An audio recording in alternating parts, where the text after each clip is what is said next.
আপনার নাম? স্বর্ণালী দেবনাথ। কতদিন ধরে বাবার কাছে আসছে? 6-7 বছর। আচ্ছা ভাই, আজকে এসে এখানে কেমন লাগছে? খুব ভালো।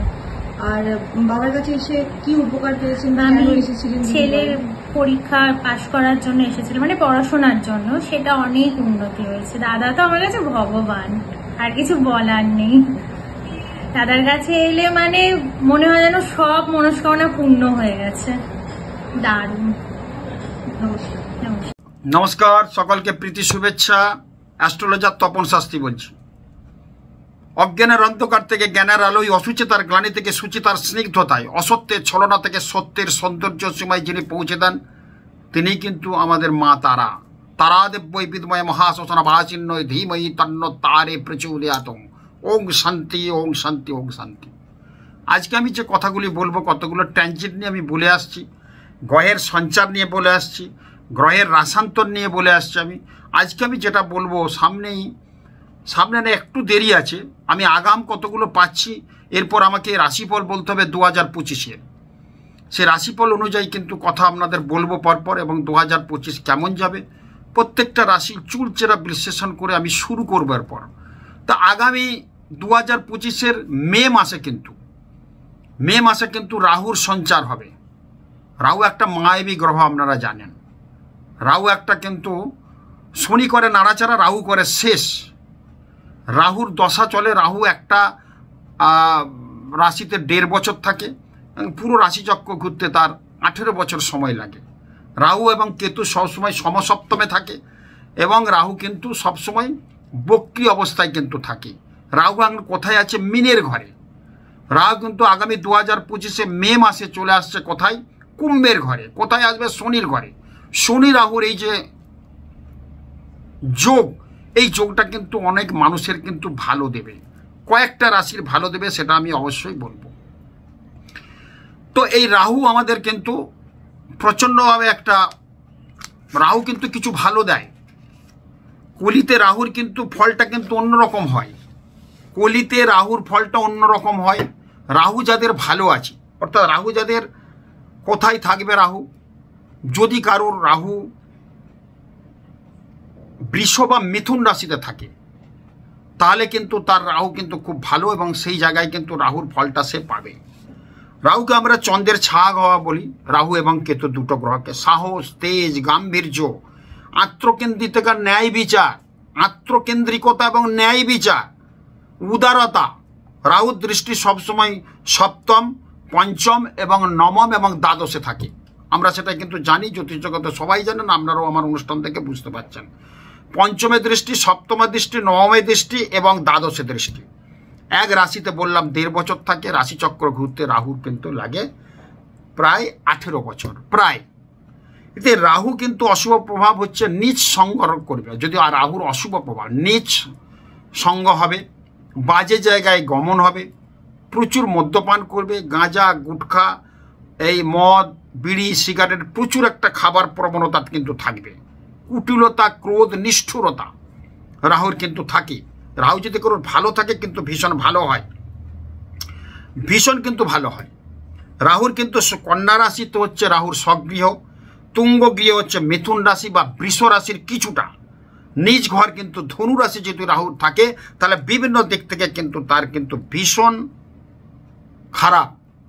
রাহুর প্রিয় রং হচ্ছে বাদামি, চকোলেট কালারটা রাহুর কিন্তু প্রিয় রং। শনিবারটা কিন্তু রাহুর কিন্তু ভীষণ প্রিয় বার, এবং রাহুর কিন্তু ধাতু হচ্ছে কাঁচা লোহা। লোহার আংটি যদি কেউ পরতে পারে, শনির যেমন লোহার আংটি, রাহুর কিন্তু কাঁচা লোহা একটা পাওয়া যায়।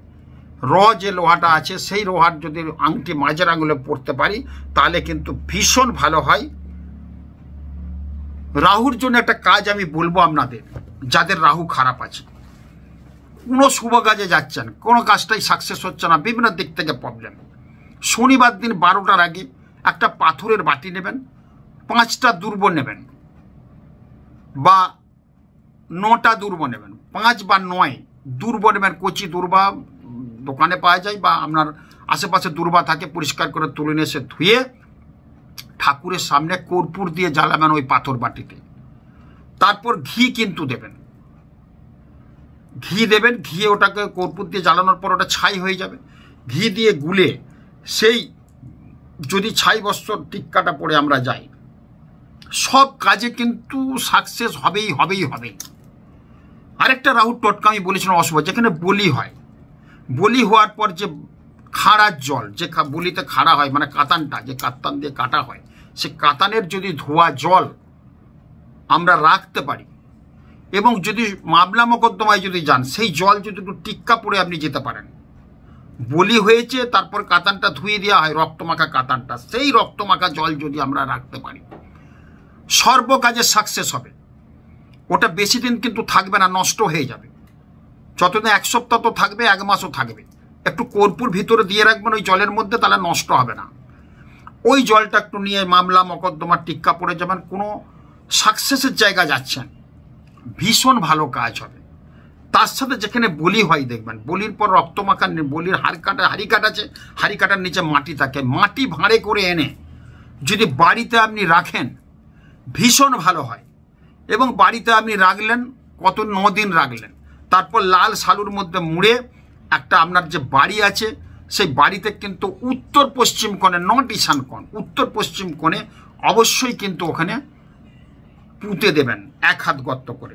বাস্তুদোষ কাটবে, বাড়িতে সঞ্চয় হবে, অশুভ দোষগুলো কিন্তু কেটে যাবে। তো এই রাহু কিন্তু আমাদের 2025-এর মে মাসে কিন্তু চলে আসছে কুম্ভ রাশিতে শনির ঘরে। এই রাহুর অশুভ প্রভাবের জন্য কিন্তু আমাদের অনেক কিছু ক্ষতি হয়। তার মধ্যে আমি বলবো, যদি কারো লগ্নে রাহু থাকে, লগ্নে রাহু থাকলে ধর্মকর্ম বিরোধী হবে, সাহসী কিন্তু প্রচুর হবে এবং প্রচুর শক্তি এবং প্রচুর তার হিংসা থাকবে তার মধ্যে। যদি লগ্নে কারুর থাকে দেখেন, মিলিয়ে নেবেন। দ্বিতীয় যদি কারুর রাহু থাকে, লগ্নের দ্বিতীয়, লগ্ন থেকে আমাদের দ্বিতীয়, কারুর যদি মেষ লগ্ন হয় দ্বিতীয় ঘর হচ্ছে বৃষর ঘর, বৃষর ঘরে এরকম যদি কারুর দ্বিতীয়, লগ্নের দ্বিতীয়, যে কোনো ঘর হোক না, লগ্নের দ্বিতীয় যদি রাহু থাকে তাহলে চৌর্যবৃত্তি করবে, সে অহংকারী একটা ভাব থাকবে, দুঃখী হবে, প্রচুর অর্থনাশ হয়ে যাবে হঠাৎ করে দ্বিতীয় যদি রাহুর অবস্থান থাকে। তৃতীয় যদি রাহু থাকে, বন্ধু বান্ধব থেকে কিন্তু ডিস্টার্ব পাবে, ভাইয়ের সঙ্গে বিবাদ হয়ে যাবে, ভাই মারাও যেতে পারে তৃতীয় যদি রাহু থাকে। এবং আত্মীয় বন্ধু থেকে সে কোনোদিন সাহায্য পাবে না, তাদের সঙ্গে আন্ডারস্ট্যান্ডিংয়ে গোলমাল হবে, যার ফলে কিন্তু খুব ডিস্টার্ব হবে। এবং রাহু ওই তৃতীয় ঘরে যদি থাকে তাহলে কিন্তু বিভিন্ন দিক থেকে এই প্রবলেম হবে, কিন্তু সে সহজ হতে পারবে না। তৃতীয় ভাবটা আমরা জ্যোতিষে বলি সহজ ভাব, ভ্রাতা বন্দি আত্মীয়র ঘর বলি। তাহলে আত্মীয় স্বজনদের সঙ্গে দেখবেন যাদের রাহু তৃতীয় আছে, দেখবেন কারুর রিলেটিভের সঙ্গে কোনো সম্পর্ক ভালো নেই। চতুর্থে যদি রাহু কারুর থাকে, চতুর্থে রাহু থাকলে কেবল স্ত্রী অসুস্থ হয়ে পড়বে, অর্থ উপার্জন করেও কিন্তু সে থাকতে অর্থ কিন্তু বেরিয়ে যাবে, মায়ের সঙ্গে সম্পর্ক যাদের ভালো আছে তাদের সঙ্গে বনিবনা হবে না, মামার সাথে সম্পর্ক গোলমাল হয়ে যাবে এবং নিচু সঙ্গ করবে, খুব বাজে বন্ধুবান্ধব, বাজে নিচু জাতির লোকজনের সঙ্গে বা নিচ মনা লোকের সাথে সে সংসর্গ করবে। এটা কিন্তু তার পক্ষে কিন্তু ভীষণ ডিস্টার্ব। পঞ্চমে যদি রাহু কারুর থাকে, সে ক্রোধী হবে এবং রাগী হবে, সন্তানের সঙ্গে তার বনিবনা হবে না।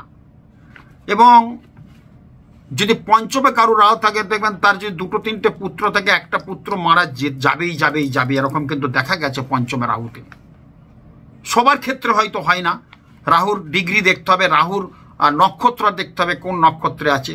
বিশেষ করে দেখবেন মিলিয়ে নেবে, যদি 100 লোক দেখে আমার অনুষ্ঠানটা, তাদের ক্ষেত্রে এবং ঘটনা কিন্তু হবেই, একটা না একটা সন্তান কোনো কারণে কিন্তু সে মারা যেতে পারে এবং নানাভাবে সে কিন্তু কষ্ট হবে। ষষ্ঠে যদি রাহু থাকে তাহলে কিন্তু ওই শত্রুকে সে জয় করবে, প্রচুর অর্থ কিন্তু ইনকাম করবে অসৎ উপায়ে। যদি ষষ্ঠে কারুর রাহু থাকে, অসৎ উপায়ে প্রচুর নষ্ট করে, মিলিয়ে নেবেন আমার কথা। এবং গুন্ডা বদমাইশ দ্বারা সে কিন্তু অর্থ লাভ করবে এবং বিভিন্ন গুন্ডা বদমাইশের সঙ্গে তার যোগাযোগ থাকবে, তার থেকে কিন্তু অর্থ হবে। যদি কারুর সপ্তমে থাকে রাহু, সপ্তমে রাহু থাকলে কিন্তু স্ত্রী তার ভালো হবে না। আমাদের জ্যোতিষের কিন্তু সব ঘর মধ্যে শ্রেষ্ঠ ঘর হচ্ছে সপ্তম ঘর, এটা জ্যোতিষের একটা অমোঘ কথা বললাম। সমস্ত গ্রহের কিন্তু সপ্তম ঘরে দৃষ্টি থাকে। সপ্তম ঘর থেকে পড়াশোনা, প্রেম, ভালোবাসা, স্বামী স্ত্রীর সম্পর্কের বিচার করতে হয়। এই সপ্তম ঘরের দৃষ্টি, সমস্ত গ্রহের দৃষ্টি থাকে সপ্তম ঘরে, যেটা কোনো ঘরে সব গ্রহের দৃষ্টি থাকে না। এই সপ্তম ঘরে যদি কোনো গ্রহ না থাকে তাহলে তার অপদার্থ স্ত্রী হবে। আবার কোনো মেয়ের মানে কোনো জাতিকার যদি সপ্তম ঘরে যদি গ্রহ কোনো না থাকে তাহলে কিন্তু তার অপদার্থ স্বামী হবে।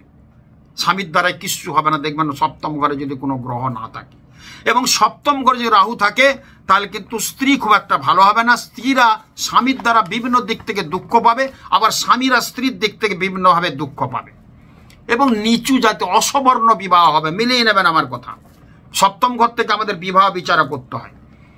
নিচু বর্ণের সাথে বিয়ে হবে।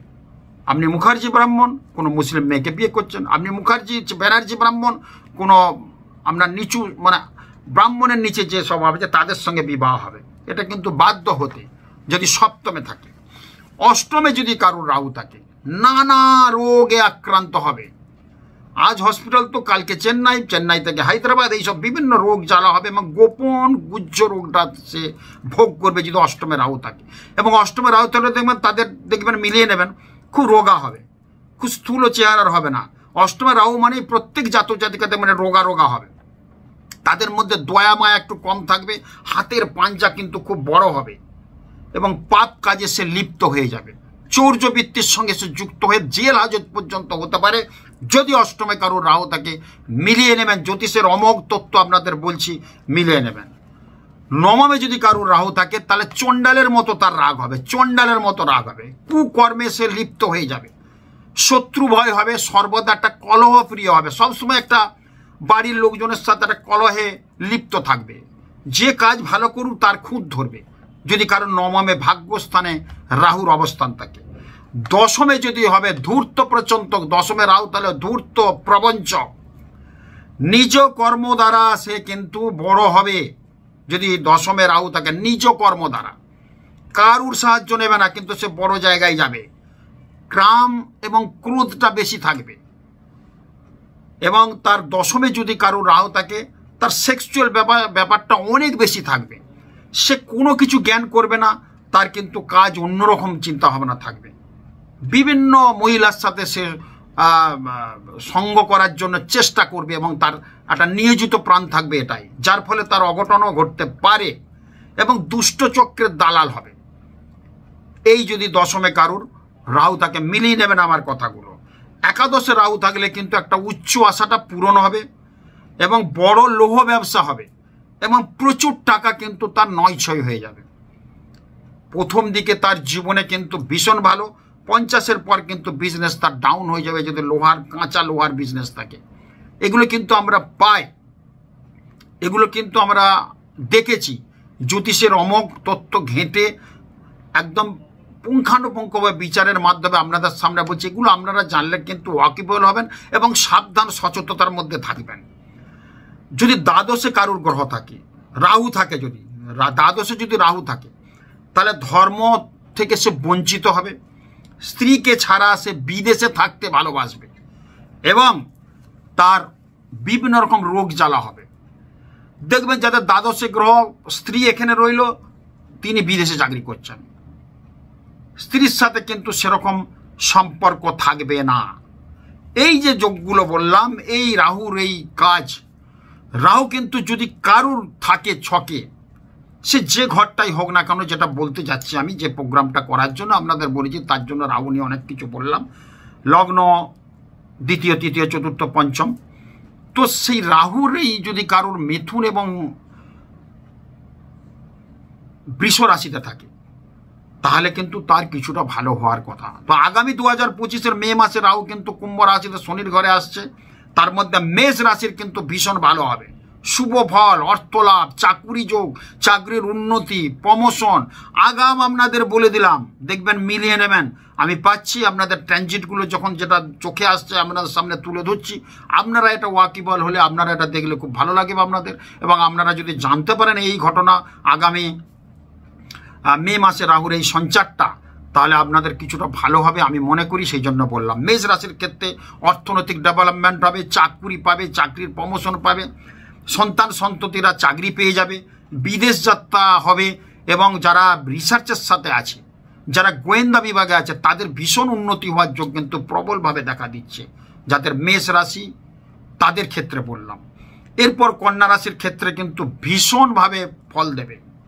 কন্যা রাশির ক্ষেত্রে ভীষণভাবে ফল দেবে 2025-এ রাহুর এই ট্রানজিটের ফলে, রাহুর সঞ্চারের ফলে, রাহুর রাসান্তরের ফলে কন্যা রাশির ক্ষেত্রে অর্থনৈতিক ডেভেলপমেন্ট। যাদের বিবাহ হচ্ছে না, রাহু কিন্তু বিয়ে দেয়। রাহুর দশাতে কিন্তু ভালো বিয়ে হয়, এটা আধুনিক জ্যোতিষ কিন্তু বলছে। যেহেতু রাহুর উপর পোর্শনটা, একটা মানুষের উপর পোর্শনটা রাহু ড্রাগন হেড, আর নিচের পোর্শনটা ড্রাগন টেল কেতু বলি, যার ফলে রাহু কিন্তু দৃষ্টি দিচ্ছে কিন্তু ভোগ করতে পারছে না। এই দৃষ্টির ফলে বিয়েটা কিন্তু তাড়াতাড়ি হয়ে যায়। রাহুর দশাতে বিয়ে হয় খুব ভালো। কন্যা রাশির ক্ষেত্রে যাদের বিয়ে হচ্ছে না 2024-25-এর মধ্যে কিন্তু কি ছেলে কি মেয়ে ভীষণভাবে বিবাহ হয়ে যাবে। প্রেম প্রীতি যোগ যাদের চলছে গোলমাল, তারা কিন্তু উন্নতি করবে। প্রেমে যেগুলো বাধা ছিল সেগুলো আবার ক্লিক করবে। এরকম আপনাকে বলে দিচ্ছে ডিভোর্স হয়ে গেছে স্বামী স্ত্রীর মধ্যে 5 বছর ঘর করার পর, তারা কিন্তু আবার সংযোগ হবে, নতুন করে সংসার পাতবে। হয়তো তার একটা ছেলে আছে, ছেলের মুখ চেয়ে, বা ছেলে না থাকলেও, ছেলে মেয়ে না থাকলেও তাদের মধ্যে আবার প্রেমের সঞ্চার হয়ে আবার বিবাহে আবদ্ধ হবে, কিন্তু এরকম যোগ কিন্তু পাওয়া যাচ্ছে কন্যা রাশির ক্ষেত্রে। এরপর আবার ধনু রাশির ক্ষেত্রেও কিন্তু এটা ভীষণ ভালো ফল পাওয়া যাবে। ধনু রাশির ক্ষেত্রে ভীষণভাবে ফল পাওয়া যাবে, যেহেতু 2025-এ কুম্ভ রাশিতে আসছে শনি রাহুর একটা সংযোগ, এটা কিন্তু ভীষণ ভালো যোগ। আপনি পর থেকে অনেক উপকার হবে। যাদের ধনু রাশি তারা কিন্তু পরের উপকার কিন্তু পাবে, পরের উপকার আপনি করবেন, এবং আপনাকে কিন্তু হঠাৎ করে কোনো সহৃদয় ব্যক্তি এসে এমন কাজ করবে, আপনার বিজনেস ডেভেলপমেন্ট, আপনার বাড়ির উন্নতি, চাকরি বাকরির ক্ষেত্রে আপনার প্রমোশন দেখবেন মিলিয়ে নেবেন। ধনু রাশির ক্ষেত্রে কিন্তু ভীষণ ভালো 2025-এ, বিশেষ করে মে মাসের পর থেকে কিন্তু ভীষণ ভালো হবে, যেহেতু ট্রানজিট করছে মে মাসের পর থেকে। 2025-এর মে মাসের পর থেকে রাহুর এই সঞ্চারের ফলে, রাসান্তরের ফলে মেষ রাশির ক্ষেত্রে, কন্যা রাশির ক্ষেত্রে, ধনু রাশির ক্ষেত্রে ভীষণ ভালো পাওয়া যাচ্ছে। আগাম অ্যাডভান্স আপনাদের কিছুটা বলে দিলাম, আপনারা দেখবেন মিলিয়ে নেবেন, যথেষ্ট একটা ভালোর দিকে আপনারা যাবেন এবং যথেষ্ট আপনাদের ভালো হবে। ধনুষের ক্ষেত্রে বাড়ি ঘরদোর কিনতে পারছেন না, হবে। যাদের বিজনেস করছে, কাপড় জামার বিজনেস, তাদের ক্ষেত্রে বিশেষ উন্নতি। প্রমোটিং যারা করছেন তাদের ক্ষেত্রে বিশেষ উন্নতি। অনেক দিন ধরে চেষ্টা করছেন একটা প্রমোটিং করব, একটা বিল্ডিং বানাবো, সেটা কিন্তু ক্লিক করবে মে মাসের পর 2025-এ, মিলিয়ে নেবেন। তারপর তো 2025 কেমন যাবে সেটা আপনাদের সামনে বিচার বিশ্লেষণের মধ্যে বলবো আমি। এখন যেটা পেলাম আপনাদের কিন্তু বলে দিলাম। কেতুর সঞ্চার নিয়ে বলেছি, রাহুর সঞ্চার নিয়ে বললাম, শনি মার্গ হচ্ছে সেটা বলেছি। শনি মার্গী হলে কি কি মানুষের কি ভালো হয়, প্রচুর মানুষ দেখছেন এবং উপকারও পাচ্ছেন, ওয়াকিবহাল হচ্ছেন, গ্রহের সঞ্চারটার সম্বন্ধে আপনারা জানছেন। ভালো মন্দ যদি আমরা জেনে থাকি, এবং যখন দেখবেন এই সঞ্চারটা হচ্ছে, তখন কিন্তু অবশ্যই বৃহস্পতি থাকবে কোথায়? মিথুনের ঘরে। মঙ্গল থাকবে নিচস্থ অবস্থায় কোথায়? কর্কটের ঘরে। এবং রাহু থাকবে কোথায়? কুম্ভের ঘরে। এবং শনি থাকবে কোথায়? মীনের ঘরে। তার সঙ্গে শুক্র কিন্তু যুক্ত হয়ে হবে। এই মে মাসের 2025-এর ট্রানজিটের কথা বললাম। রাহু শনি এই কনজাংশনটা ভীষণ একটা ভালো যোগ, মানুষের জীবনকে উৎফুল্ল করবে। 3টে রাশির ক্ষেত্রে ভীষণ পাওয়া যাচ্ছে। বাকি রাশির কথা বলবো যে খারাপ আছে সেটা বলবো না। আমার চোখে যেটুকু আমি ক্যালকুলেশন অঙ্ক বুঝি, জ্যোতিষতন্ত্রের একজন জ্ঞান ভিক্ষুক, সেই হিসেবে বললাম। দেখবেন আমরা সচেতন থাকুন, ওয়াকিবহাল থাকুন, রেডি থাকুন। মেষ কন্যা ধনু রাশির ক্ষেত্রে রাহুর এই কনজাংশনটা ভীষণ ভালো হবে। খুব ভালো থাকুন, খুব ভালো হোক। আরও আপনাদের সামনে নতুন নতুন তথ্য তুলে ধরবো। নমস্কার।